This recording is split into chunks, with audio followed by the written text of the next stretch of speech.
Hi, I'm Marissa McHugh, and welcome back to The Surgical Sewist. In the last video, we made a Hexie Flower, so if you didn't see that one, you're going to want to start there. Today, we're going to take that Hexie Flower, remove the papers, and attach it to a plain piece of fabric so that in the next video, we can make it into a coaster. Let's get started. Okay, so we have our Hexie Flower that we made last time. Now, we have to take the papers out because they won't be in the finished project. Always start with a paper that's attached on all the sides, or the most sides possible. You could just open up the seam allowance here. The seam allowance is what we call the fabric that's folded over the edge of the paper. So you could just peel that up. And you don't have to be very careful because it's going to retain its shape. It's attached on all sides to a different shape. See, and it looks great. Now you need to do the same thing for your other hexies. But you have to be a little bit careful about the edges that are not attached to anything. If you're very rough with them, they will lose their shape and it will just be a little bit harder to keep the shape of your Hexie Flower together. So you'll see that the first thing that I do is detach the paper on the edges that are sewn to other hexies.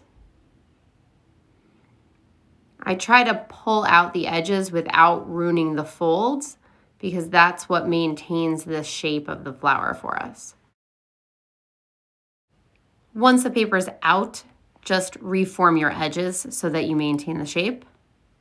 You can see here that petal looks fine.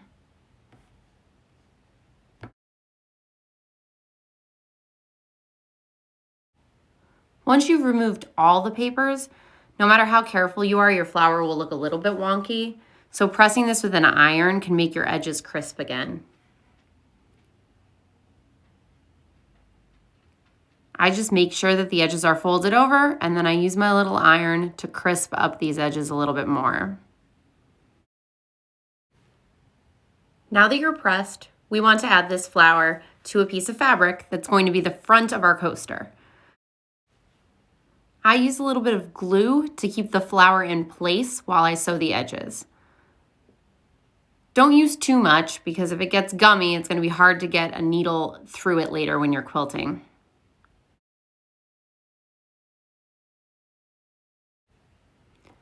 A little press with your iron isn't necessary, but it does help the glue set so that everything stays together while you're working.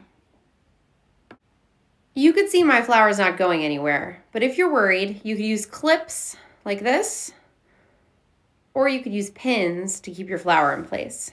Pins are traditional, but they're a hazard. Now it's time to sew your flower in place.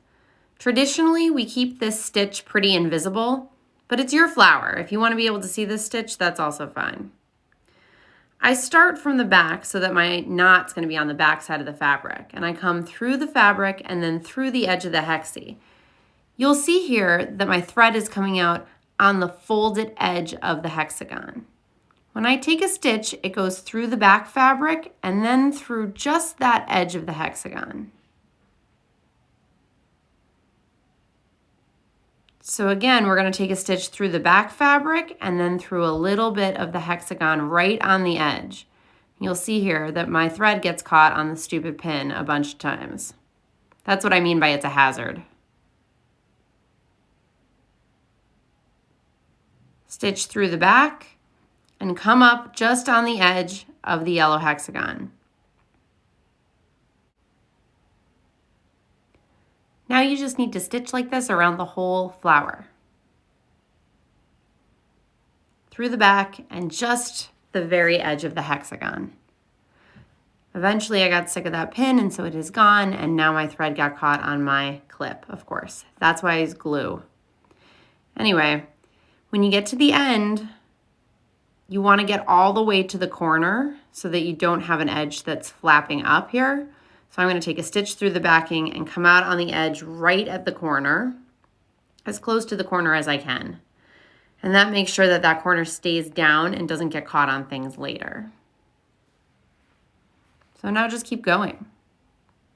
This part's supposed to be fun, so you're not in a hurry. Just relax. But the idea of relaxing while sewing is that you're paying attention to the sewing. give yourself permission to ignore the dumpster fire that is at work or on the news and just sew. If there's a fold that's sticking out past the front of a hexie, you can just use your needle to push it behind the edge that you're going to be sewing. You could see me do that here, and then I just take my fingers and pinch together the backing fabric with the hexie and sew the backing fabric to the correct edge of the hexie with the rest of that weird fold hidden underneath.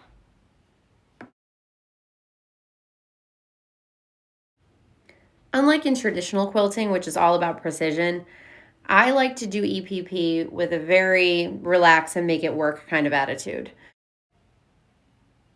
I'm not making these tutorials because I'm the best person on the internet doing EPP. There are lots of people who are basically professionals doing this, but I could show you how to do it and have fun with it. Once you sew around the whole border, your flower is secure, and you can move on to the next step, which will be in the next video. Thanks for watching, and we'll see you next time on The Surgical Sewist.